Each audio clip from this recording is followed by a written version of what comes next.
Thank you for tuning in to the GSMC Soccer Podcast brought to you by the GSMC Sports Network. We have a great show for you today.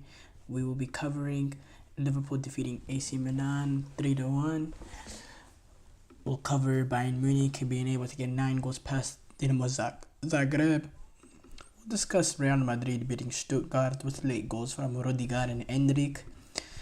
We'll discuss City taking on Inter Milan tomorrow. And make sure you stick around for the end of the show, or I'll be giving you my reaction to some of the top headlines going on in the football world. If you have a question during the show, we want to hear it. Your input is a big part of what makes the show successful. We thrive on your energy and insight. Whether it's a quick comment, a question, or an opinion, you just have to share. Don't hesitate to drop it in the chat. Now, if you want to make absolutely sure your message stands out and gets featured on the show, there's an easy way to do that. Use the super chat feature. Just click the $ at the bottom of the chat box to send in your super chat. This guarantees that your message gets on the air, and it's also a fantastic way to support our channel. We rely on your support to keep bringing you the sports content you love, and we appreciate every bit of it. So go ahead, let us know what you're thinking. Hit that super chat button, and let's keep this show as interactive and exciting as possible. And if you prefer, you can always go to the GSMCpodcast.net to tip, donate, and leave a comment or question there. We couldn't do what we do without your amazing support, and we're so thankful to have you as part of our community. We have to start off though with Liverpool, the big game of the day. Liverpool going away to AC Milan at the San Siro and getting the 3-1 victory. This was a very interesting game in the fact that Liverpool has had a very successful start to their season. AC Milan not as much. With the new manager coming in, both new managers have had different upbringings to start off their managerial career at their respective clubs. When you compare Fonseca's start at AC Milan compared to Arne Slot's start at Liverpool, but despite AC Milan having a bad start to the season, Liverpool having a really good start, they're both coming off opposite sort of recent games, with Liverpool having that disappointing loss to Nottingham Forest, and AC Milan getting that 4-0 win over Venezia, where they got rid of the game in the first half. And it started off early on. We thought, maybe it's the same old for Liverpool. Maybe they were going a hole, and we saw a high-flying AC Milan that were able to get a quick opportunity on the break, take advantage of space that they find, have a 3-on-2. Pulisic takes his space and he fires it in. This is a Pulisic playing his best football that he's played probably in his career, and he took that goal really, really well. Really took the space. Konate didn't really commit there, worrying about the runs that was coming. With Morata in the box. Was it Morata? No, it was not Morata actually. I believe Leao was on the back post, and it was Reinders who was making a run from midfield in a counter-attack situation. Konate didn't really want to bite and completely commit to Pulisic because he didn't want to leave the space to Reinders to get an easy ball played in. So Pulisic just take his space, and from a pretty tight angle, he's able to finish it off. And you're thinking, wow, Liverpool having their first disappointing result of the season, maybe this is, the screws loosening it up a little bit in Liverpool. They look very vulnerable, a lot of space provided, but I have to say the response was absolutely magnificent. They played really, really good football. They got it forward. They moved the ball a lot faster. They weren't able to score right away. They did have opportunities though. Salah, he had a brilliant opportunity, strikes off the post, a great play. And Liverpool overall, they were able to create a lot, and they were able to, they won a good opportunity on a set piece.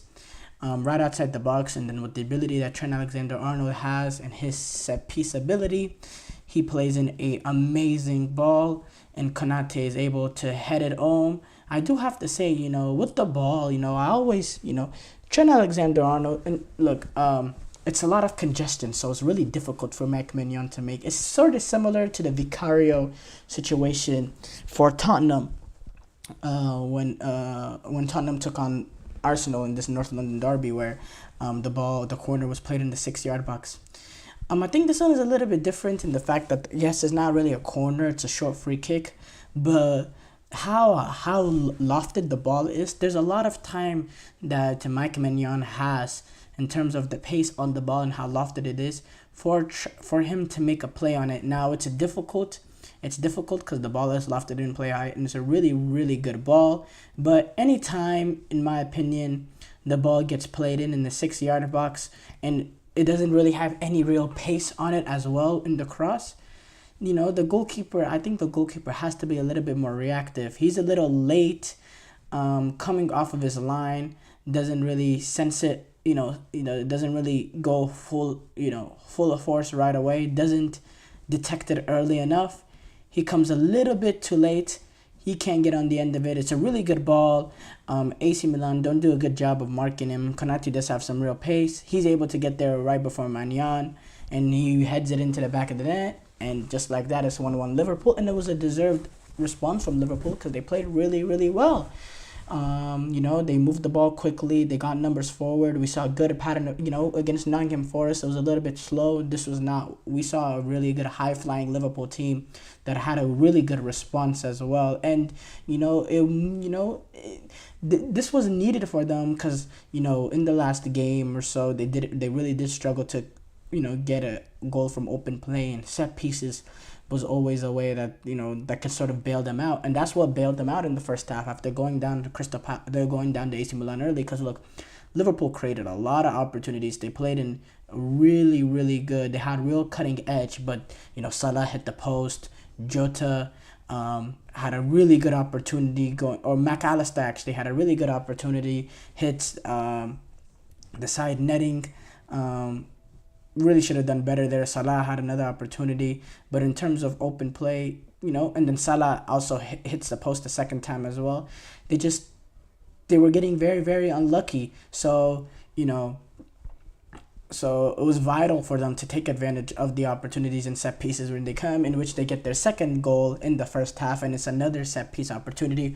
Upamecano taking advantage of his height, his ability. The second comes from Virgil van Dijk. And again, it's a corner kick played into the 6 yard box. Now this one, this one is a little bit more difficult for Mike Mignon because it is the ball is played in pace. But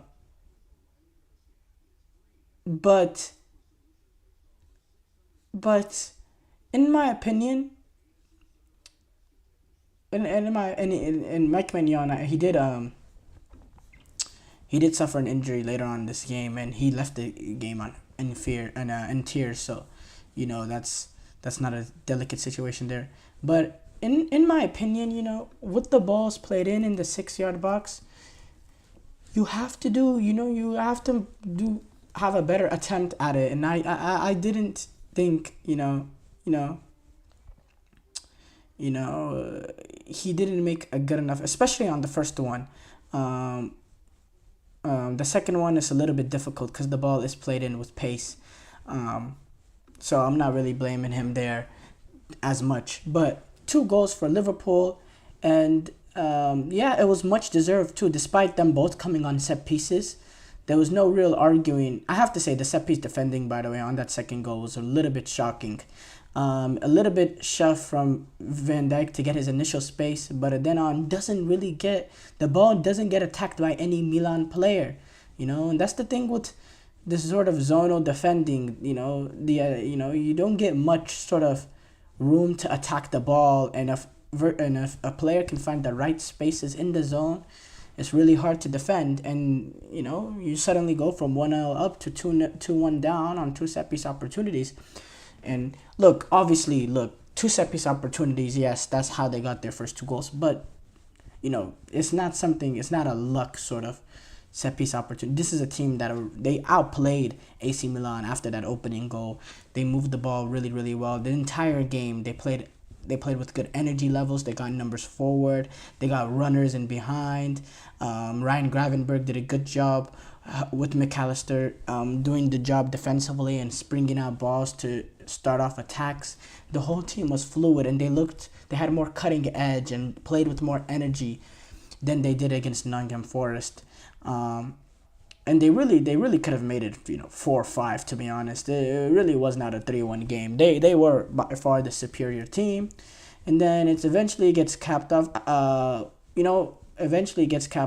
a few opportunities by Jota and Salah.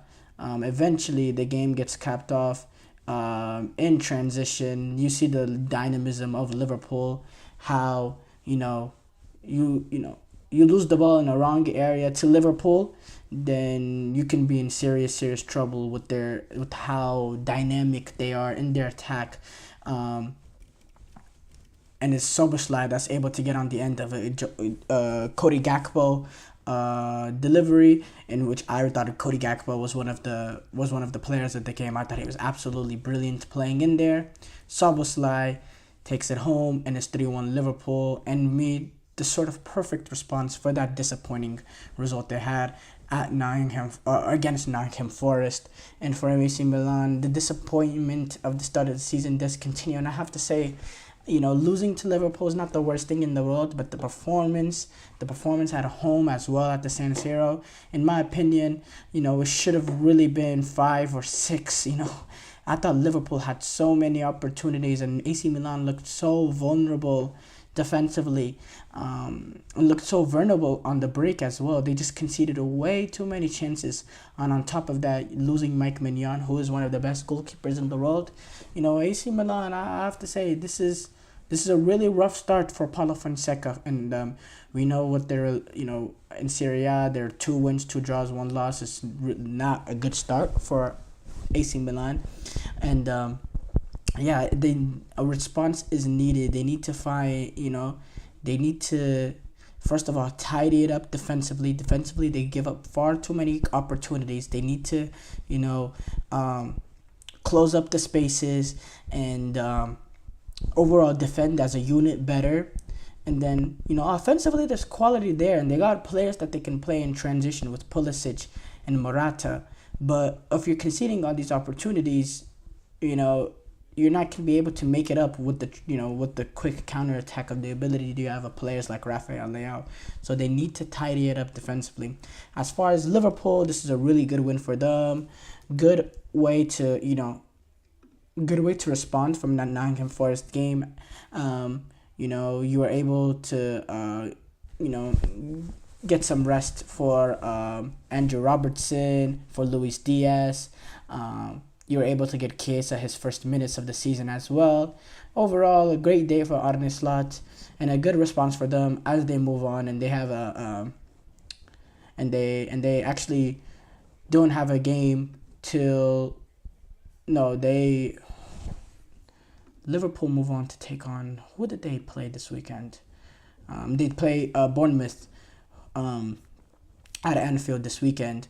While AC Milan, they have a big derby game coming up, the Milan derby, where they'll be taking on Inter Milan this Sunday, which is interesting because there's a lot of teams that are, Arsenal are going to have to take on City as well afterwards. So both City and Inter Milan, we'll get to that actually when we preview that game. But yeah, thank you guys. Short break here coming up. When we come back, we will react to Bayern Munich being able to get 9 goals past Dinamo Zagreb. I feel like I'm losing my mind. Is everybody in the world blind? Please, Lord, give me a sign, a sign. I feel like I'm losing my mind. Is everybody in the world blind? Please, Lord, give me a sign, a sign. I wanna be the greatest. Everybody on the fake shit. I look around and feel like everybody is the fakest. I make this every day and I'm impatient, hoping one day I blow up from the basement. Statement, the top is so vacant. I don't hear shit that I think is amazing. Waiting for my day when I'm playing sold out shows for 1,000 faces. Hey, give me that crown, get in my way and to be put down. It ain't your place, all this my town. If I want that shit, then I'll get it right now. I'm losing it, the noose it fits lose your shit, a stupid myth. You choose to live or choose to dip. You choose to fight or lose your grip and lose a gift. Oh, I feel like I'm losing my mind. Is everybody in the world blind? Please, Lord, give me a sign, a sign. I feel like I'm losing my mind. Is everybody in the world blind?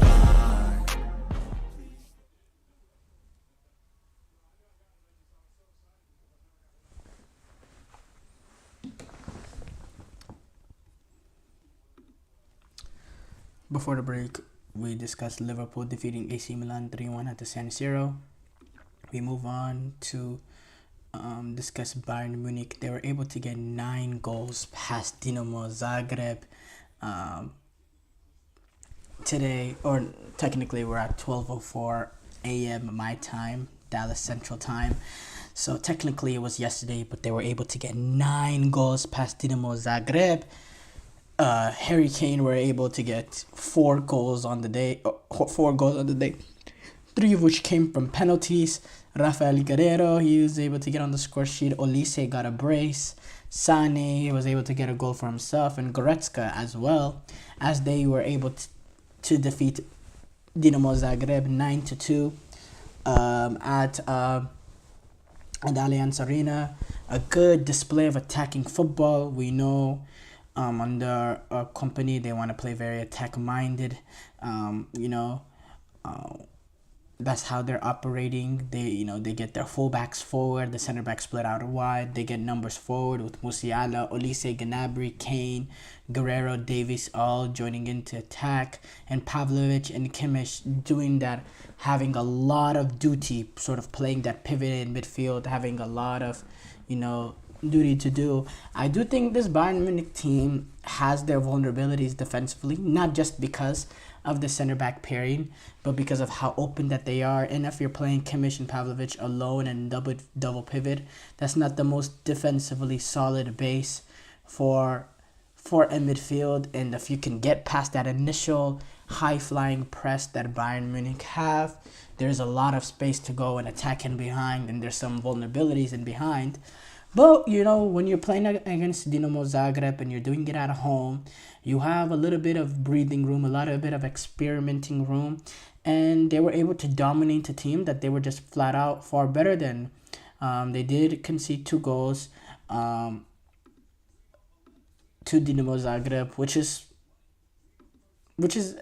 expected. Not expected, but, with how open that they play, there was going to be, goals coming. I thought the goal was really bad defensively. The opening goal that Zagreb had, for me, that's unacceptable defending on the back post from Rafael Guerreiro, who in my opinion is one of the reliable defenders in this Bayern Munich team, but just gets caught out, sort of not tracking his man, and sort of daydreaming a little bit.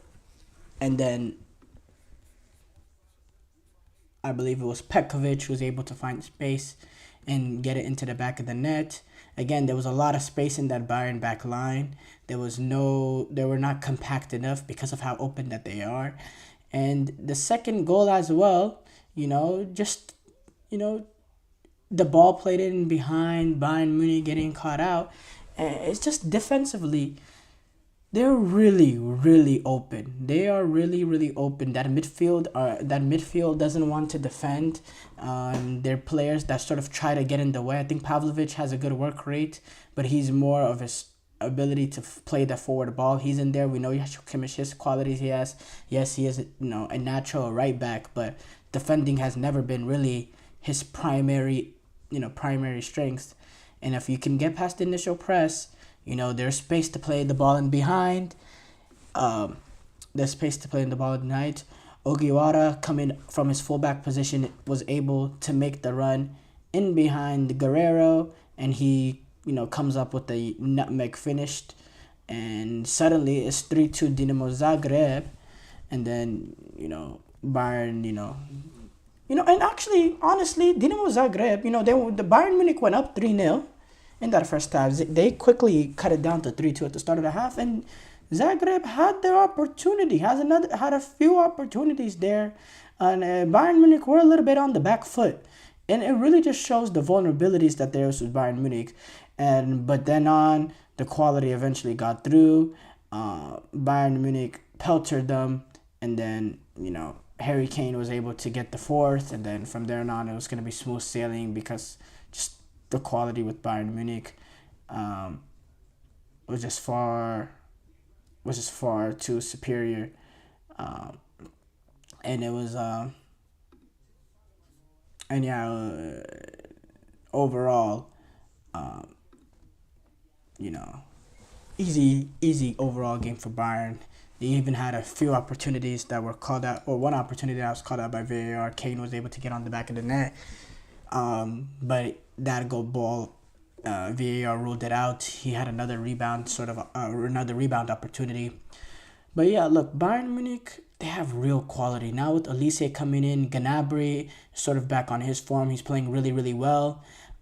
We know the quality that Jamal Musiala has technically playing in tight spaces. We know what Michael Elise can be. He's a special player with special ability that just needs to, just needs to take the next step at, showing consistency at a big club that he has now the opportunity to do at Bayern Munich. We know the ability he has with his left foot. He's also good in tight spaces. He's creative as well. He's a really, really good quality player in there. Good at, breaking down low blocks because he can make moments out of nothing. We know what Jamal Musiala can do. Harry Kane, we know what he had at the European Championship, the down performance, but he's still a brilliant goal scorer, and he'll take advantage of his opportunities. So the attack has never been my issue with Bayern Munich. I think they'll always be able to score goals. So far this season, they've had a ridiculous goal scoring output. They've put up 9 past Zagreb. They put 6 past Holstein Kiel. They scored 2 against Freiburg, 3 against Wolfsburg. The attack will never be the issue. But an also thing is, they've only, in the 4 games, they've only had 1 clean sheet.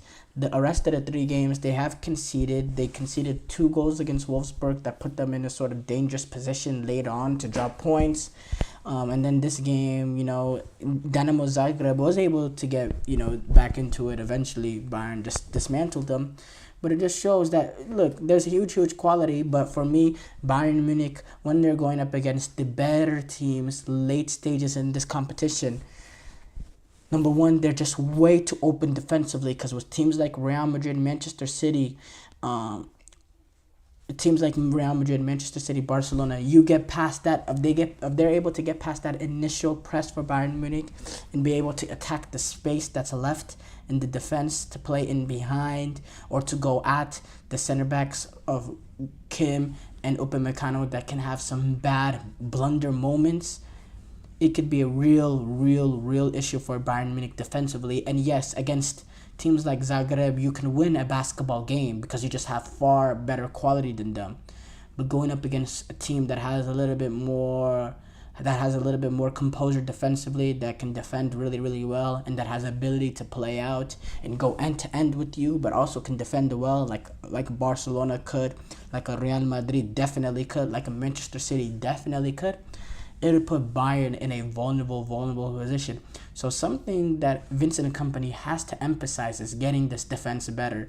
With Hansi Flick at Barcelona, he's able to play a sort of high-intensity style of football, but also they defend really well. And they defended really well at Bayern too under Hansi Flick.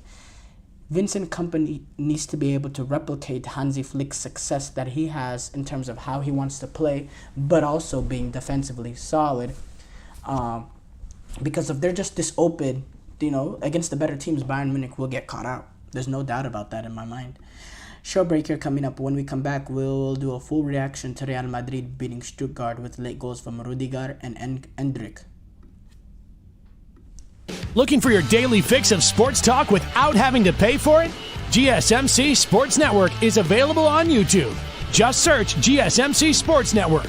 Get your fix of daily sports talk shows on YouTube, absolutely free. NFL, college football, NBA, MLB, MMA, UFC, fantasy football, and so much more.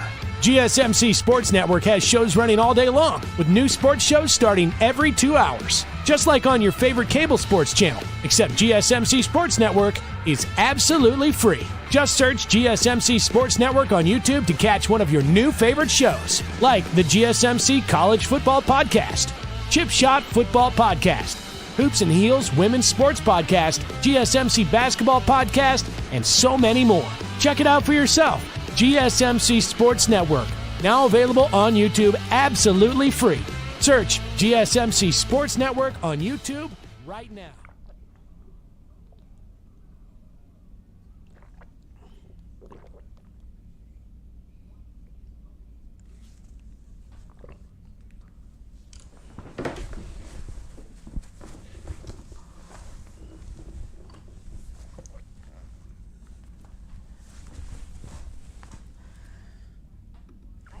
Before the break, we discussed Bayern Munich getting 9 goals past Dinamo Zagreb.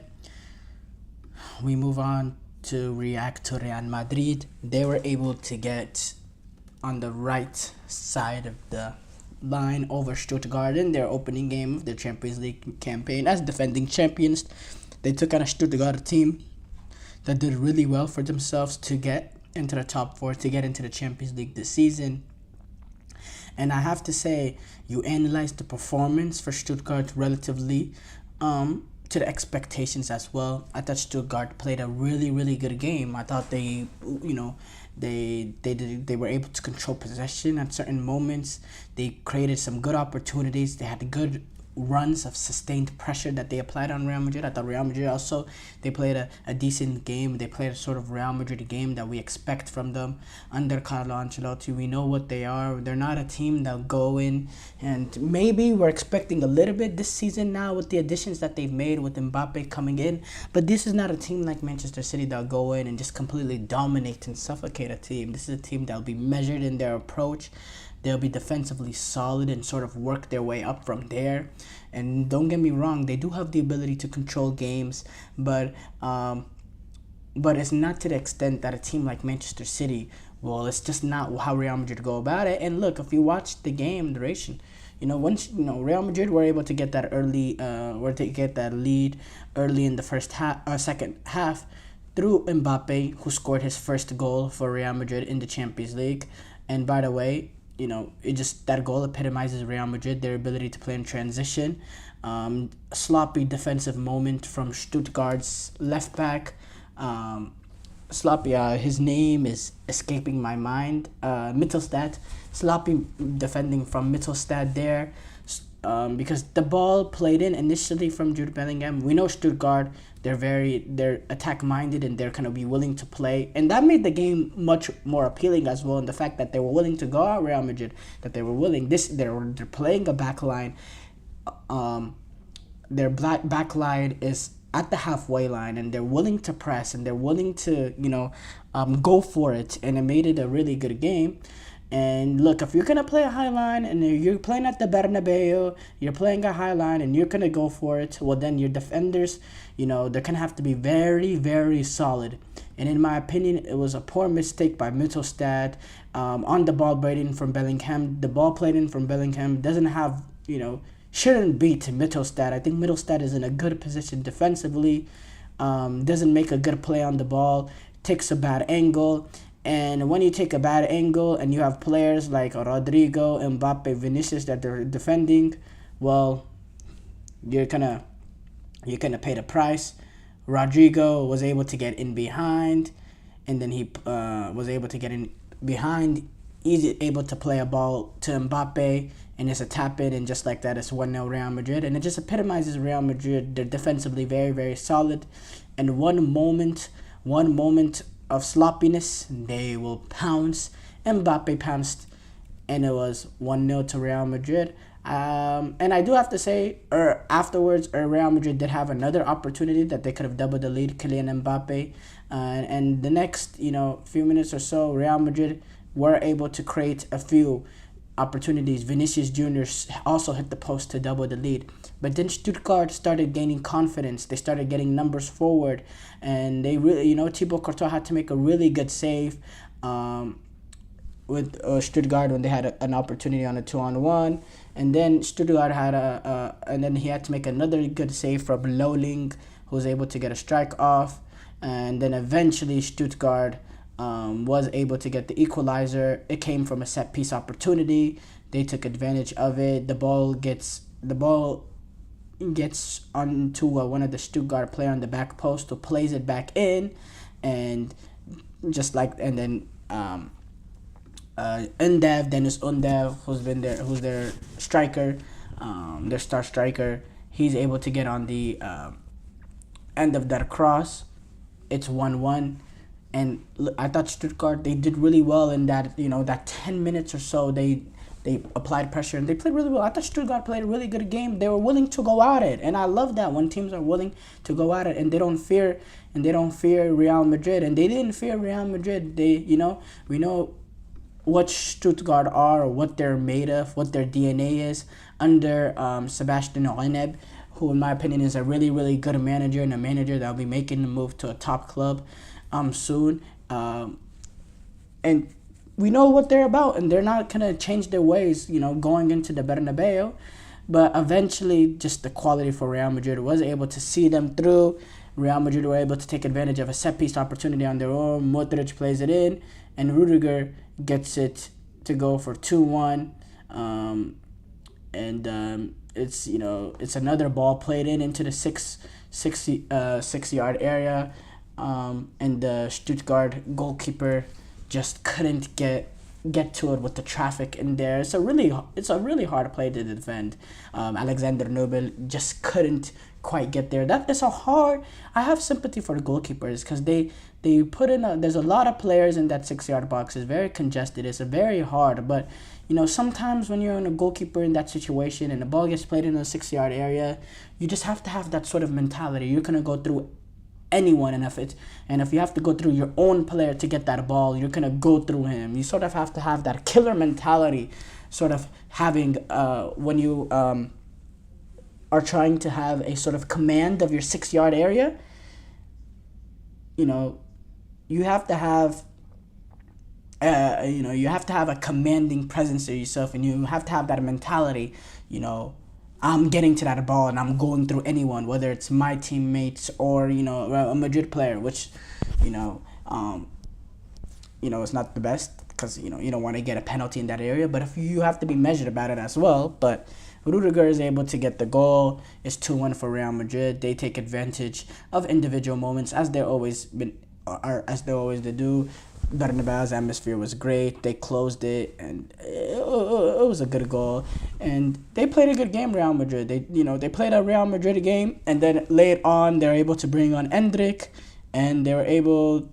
Actually, Vinicius had an opportunity 1-on-1. He couldn't get it to go. He couldn't get it past Nobel, but it was Endrick. It was actually an initial opportunity from Stuttgart on a set piece. Endrick gets on the end of it, and with the quality and pace that Endrick has, he goes in, and Endrick, it was a little bit of a selfish moment in my opinion, in the fact that there was way better balls to play in. He had Mbappe that he, in my opinion, there was a space between the two Stuttgart defenders. If you have that real quality and that real eye, you can play in Mbappe there. He also had Vinicius coming the other side of him. He decides to to take it on of his left foot from, in my opinion, when you're in a transition moment like that, that's a really bad shot to take, because there's much better opportunity that you can get. He decides to try to go for it on his own. He wants to get that opening goal for Real Madrid in the Champions League. And yeah, it was a strike. It was a strike. The pace that he hit it with, to be able to beat Nobel from there, you need to have it. You need to hit it with really good pace. You need to be accurate as well. But the problem was, in my opinion, Nobel has to do better, despite the ball being hit with real pace. It wasn't really in the corner. Nobel was able to get a hand on it. I think he has to do a little bit better there. But again, this 3-1 Real Madrid. Endrick gets off the mark, and a really good goal for him to get his Champions League career going at Real Madrid. He's a He's a fascinating player, a player that we're all looking forward to see what his development is like. And it's a good moment for him. I believe now this is his second goal for Real Madrid. So great moment for Endrick. And overall, Real Madrid, they played a really, really good game. Very excited. I was very happy with the quality that we saw from the game. And it's a good way for Real Madrid to start their title defense. Real Madrid now, let's pull it up, Espanyol to play with on Saturday, which is not the strongest of opposition, so allowed Real Madrid to go with a full strength team to get off to a great start. Stuttgart, they move on this weekend to take on Borussia Dortmund. We know Dortmund are looking pretty strong so far to start off the season. This is the Stuttgart team that hasn't had the greatest starts, with 4 points in 3 games, and it's gonna be interesting to see how they're able, with the players that they have, how they can manage playing in the Champions League, as well as trying to get back into the top 4 in the Bundesliga. For me, it's gonna be very interesting to see that, and I'm looking forward to see more of them. I love the way that they play. I love the way that they play against Sebastian Reineb, and the way that they went into Bernabeu and wasn't afraid to play their game. They move on in the Champions League campaign. They play Sparta Praha in their next game. Then they take on Juventus, Atalanta, Crvena Zvezda, Young Boys, and then Slovan Bratislava, and then they close out the Champions League campaign with PSG. Not the most difficult campaign for them, so let's see if they're able to at least find themselves in a playoff position, because that's the goal for Stuttgart in this Champions League. As far as Real Madrid, we know the goals with them. We know the dominance with them. Good start from them. You don't want to slip up early, because you want to find yourself in a position that you're in the top 8, so you don't have to play a meaningless playoff, not meaningless, but an unnecessary 2 extra games in January. You just want to find yourself straight into the round of 16. So really good start for them. Show breaker coming up. When we come back, we will be previewing Manchester City taking on Inter Milan.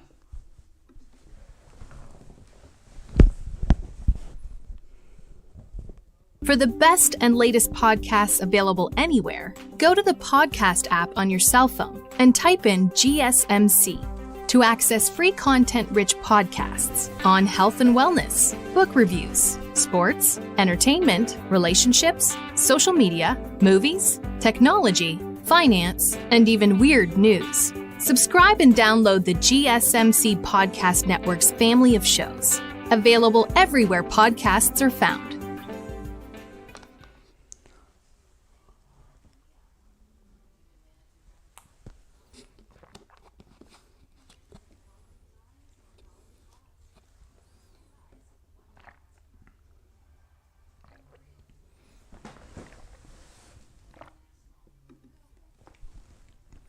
Before the break, we discussed Real Madrid beating Stuttgart with late goals from Rudiger and Endrick.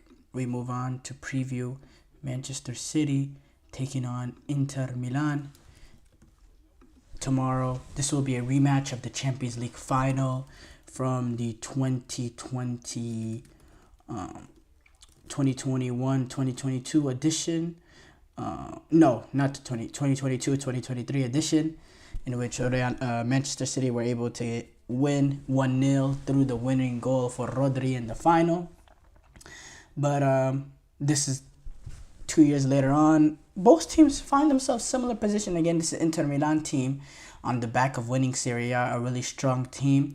And then City, the best team in the world, the best quality in the world, the best array of talent, and they're back to playing a really high-level football the way that they've started the season. For me, it's not been talked about. With Manchester City, a lot of people have been talking about the financial charges, and rightfully so. There's some serious accusations with 115 charges, and that will always be the big story with City, especially with the hearing just starting on Monday and all.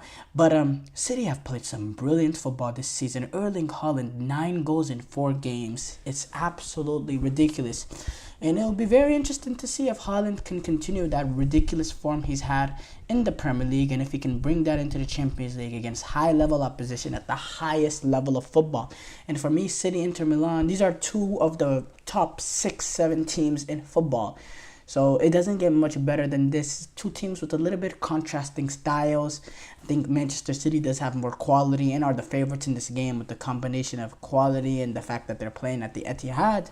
But for me, I have, with the likes of Lautaro Martinez and the likes of Lautaro Martinez and the crew that Inter Milan have built, in the football that they play with Thuram, Mkhitaryan, Di Marco, Çalhanoğlu, Barella, Darmian. Can they put up, can they go into Manchester City, defend really, really well with the back three, don't give up much spaces, and be able to take advantage of the pace of Lautaro Martinez? He's going to be very pivotal to take advantage of trying to play in behind City, because I do think Inter Milan will not be defensive. That's not really what Inter Milan, they do play back five, but they're not going to go sit in, park the bus or anything, but be compact and play from back to front and take advantage of individual moments going forward, because Inter Milan does have the quality to do that. Now, Inter Milan, they haven't had the most smooth start to the season. They find themselves third in Serie A, obviously.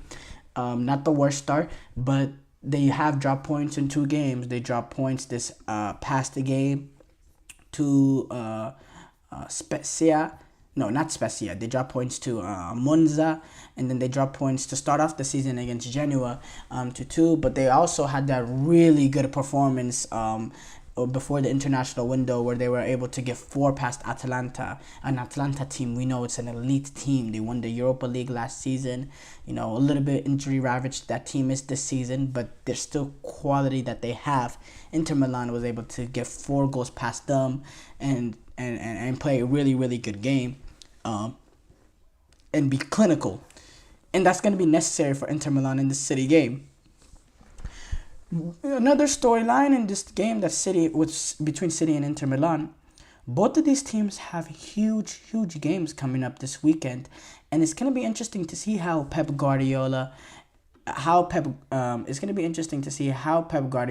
Simone Inzaghi mix and match their players for this game, because City do take on their, the main rival to them winning the Premier League. With respect to Liverpool, despite the loss to Nottingham Forest, I still think they have, real quality and real a chance to be up there.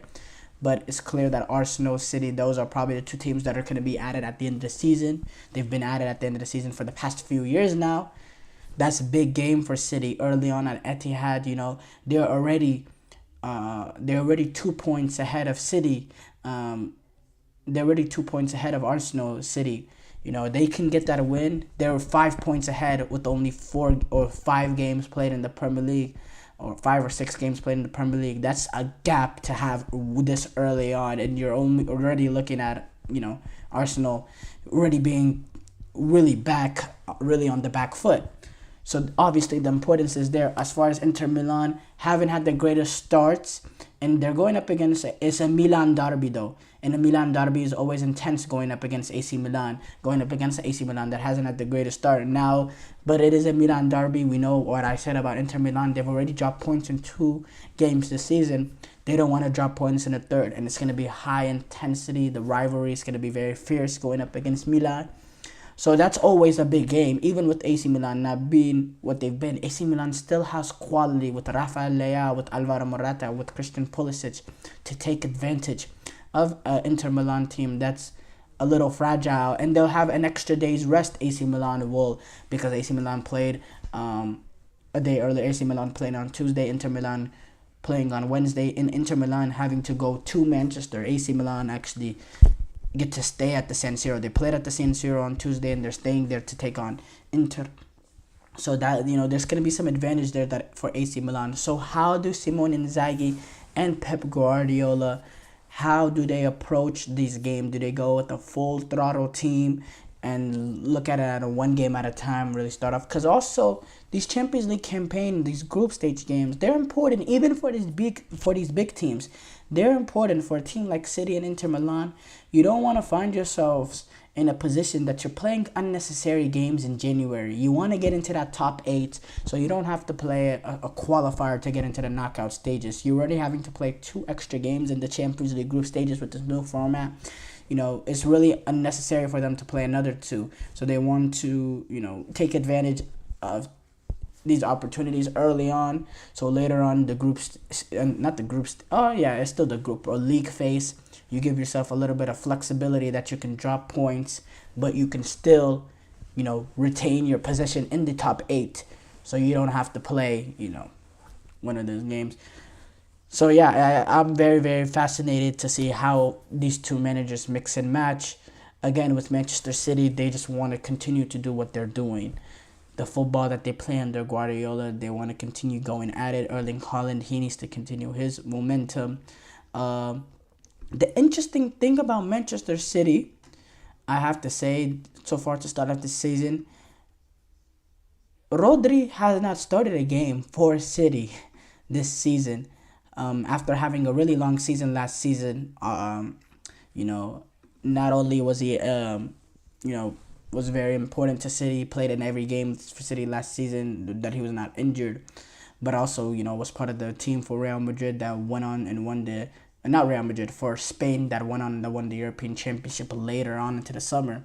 And he's done a good job. Pep Guardiola has done a really good job being able to rest not only him, but a lot of the players that went on a deep run. Him, Phil Foden, Kyle Walker, John Stones. Now, Kyle Walker and John Stones, they started to get introduced back into the City team post-international break. But Rodri and Phil Foden, not necessarily as well. Is this the moment, going up against Inter Milan, to open up your Champions League campaign? Is this the moment that Rodri gets back into it,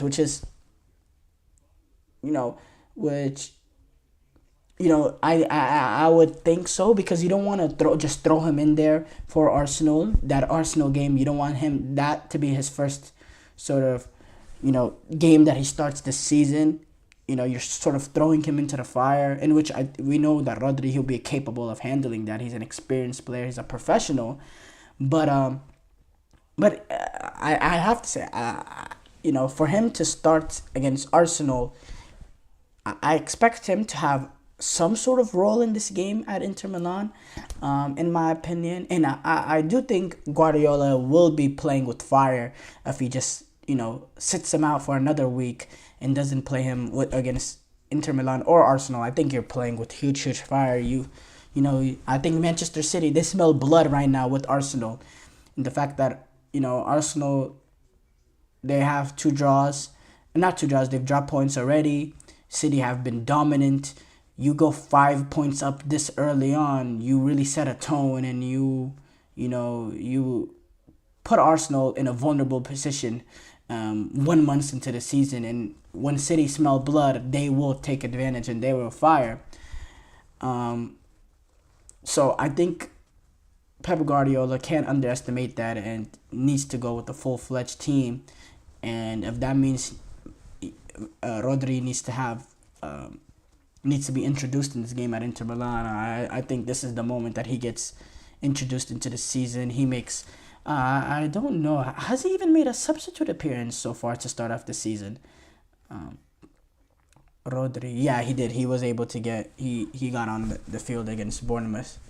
But yeah, and Rodri, he said he had a lot of comments saying players are close to strike over too many games. We know Rodri, he was public in terms of publicly said that he needed rest in the middle of their campaign last season. So he's not been afraid to come out and be vocal of the issues that he had amongst him needing rest and how much fixtures there are. So maybe he also has a little bit of a say in wanting to rest a little bit more.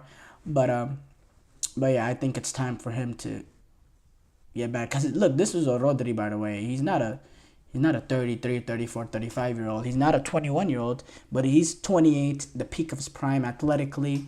So, I don't think it's I don't think load managing, if you want to go an American sports term or an NBA sports term, is quite necessary with Rodri. Show break here coming up. When we come back, we'll react to some of the top soccer headlines.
Before the break, we discussed Manchester City taking on Inter Milan. We move on to react to some of the top soccer headlines. And we start off with Manchester United. Or no, actually, let's start off with Weston McKennie. He got on the score sheet for Juventus as they were able to get past PSV. 3-1 victory for Juventus. McKennie getting off the mark for Juventus as well. I believe this is his first goal this season. I might need to fact check that. But it's always interesting with Juventus and McKennie. They not pretend, but they don't value him. They're trying to force him out, but eventually he gets back to the club. They write him off, but eventually Juventus sort of take him back last minute, and he comes in, and he happens to be one of their more important players to start off the season. They write him off literally every single year, and then eventually he stays in the team. He works hard, and then he proves his worth. He gets into the starting 11. He's one of the more important players. And everyone is acting like this goal is a surprise because of the way that he's been trying to be forced out. But let's be real. Weston McKennie has been one of the more consistent Juventus performers over the last few years. And I'm not saying that's a high mark, but I think Weston McKennie is a really, really good player. Maybe he's not quite Juventus starting caliber player, but with the quality of players that Juventus have had in the past in terms of midfield, you're talking about a team that had Pavel Nedved, that have Andre Pirlo, they have Paul Pogba. Weston McKennie, he's not that sort of player, but he's still a player that can do the job. He gives you flexibility. He gives you, he can play a little bit more advanced position underneath the striker and find the right areas in the box, be at the right place at the right time to get goals.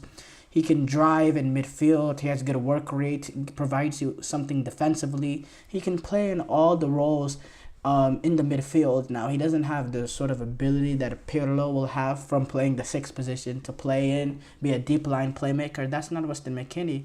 But overall, he can do a lot of things good. He's a very good player at a lot of things, and he can give you a lot of flexibility in there, and he'll do a lot of different roles. So, yeah, and good win for Juventus starting off their campaign, by the way, as they're able to get past PSV 3-1.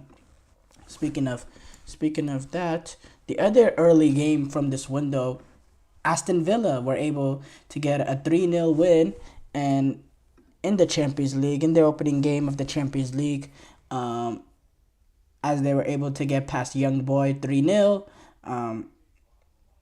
Really impressive start for them. For Unai Emery, really impressive start in this Champions League campaign. We know what Unai Emery is in these sort of competitions.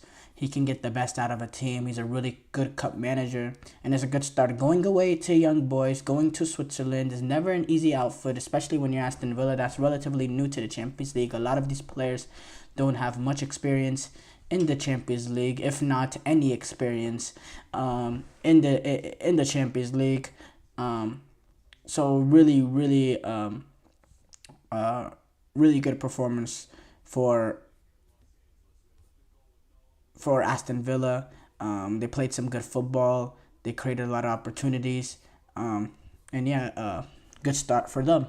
Sporting Lisbon got past Lille 2-0 as well. That was the other game that we did not cover early on. There was actually one heck of a goal. Oh my goodness. Zino De Best was able to get, in my opinion, a really good strike off. Just, you don't hit a ball that true. And this is a Zino De Best, by the way. The strike, it was an absolute sublime. The Belgian center half. That's his first goal ever that he scored in his professional career. And it was an absolute great goal. For his first ever goal, that's a goal. Not guarantee, but he'll probably never score a goal like that again. I mean, that was just ridiculous. Just absolutely ridiculous. And it's going to be a contender for Champions League goal of the season. And it's only, game one. So, that was an absolute great goal.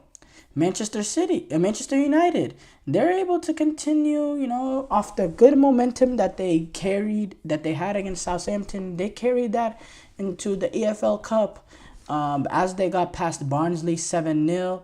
Marcus Rashford, the big storyline here, Marcus Rashford, after scoring against Southampton, we know he's a form player. He's able to get 2 past Barnsley. And I think this is opening up Marcus Rashford for another 6-7 runs of really, really good play. Because that's sort of Marcus Rashford, the player that he is. He has an inconsistent nature to him, but when he's high-flying, when he's playing with confidence, when he's not overthinking things, when he's just playing on natural instinct, he's a really, really good player, and he's a really, really good goal scorer. And the combination of his ability and pace and being at the right place at the right time and his ability to strike a ball, he's a very, very, very good player. But when he's overthinking things, when he's not confident, when he's not at the right, mental frame, he can be a really, really bad player and be almost a disappear. He is a disappearing act. He plays in games and you almost forget that he's playing, and he's not getting into England squads, which a player that his caliber should never be not getting into his national team squad, never. But it just shows the sort of inconsistent nature to him.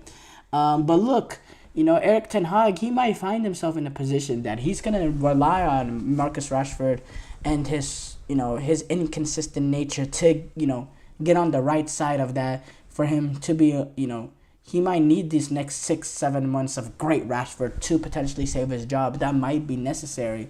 So maybe that's why Erik ten Hag has continued to stick by him, knowing once this bad period passes, there'll be a good period that potentially could save my job. And then on, if there's necessary changes that needs to be made, I'll be able to make those changes.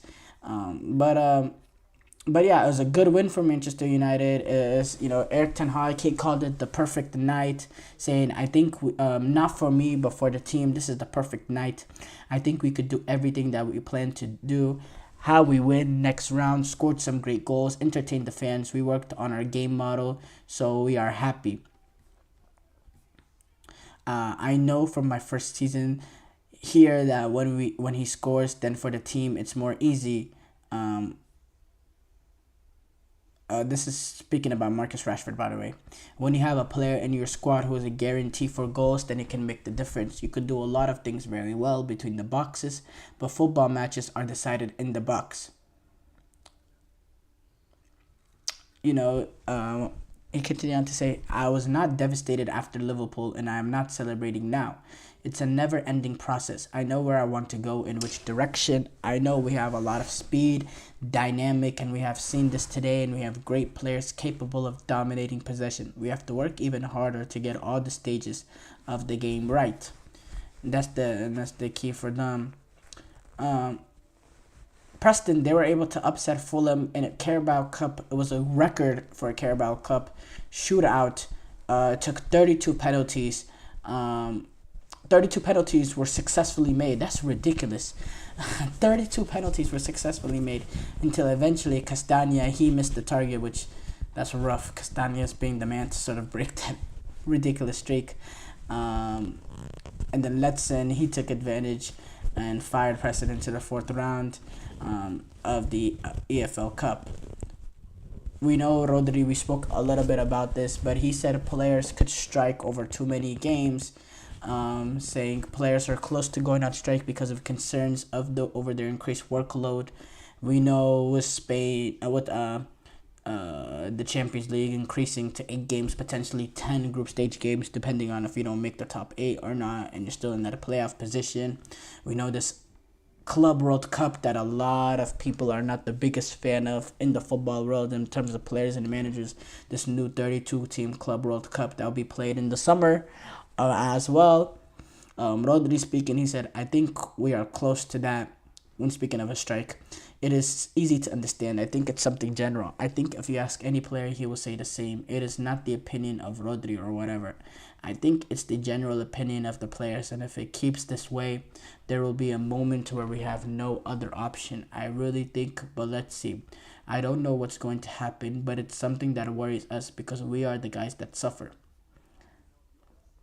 When Rodri was talking about games played, he said, I don't have an exact number. From my experience, I can tell you that 60 to 70 games a season, no. Between 40 or 50 is the amount of games in which a player can perform at the highest level. After that, you drop because it is impossible to sustain the physical level. This year, we can go to 70, maybe 80. I don't know. It depends on how far you go in the competitions. In my humble opinion, I think it is too much. Also, when he was talking about being linked to Real Madrid, he said, there's nothing much to say. I have 3 more years at City. When I signed the contract, I don't think about other teams. There's nothing else I can say. Thank you guys for tuning into the GSMC Soccer Podcast presented by the GSMC Sports Network. Your support means a lot to us, so please remember to subscribe to the show and leave a positive review. It really does make a difference. We also invite you to follow us on Facebook, Twitter, TikTok, and Instagram for more content updates. Thank you once again and have a wonderful, wonderful day.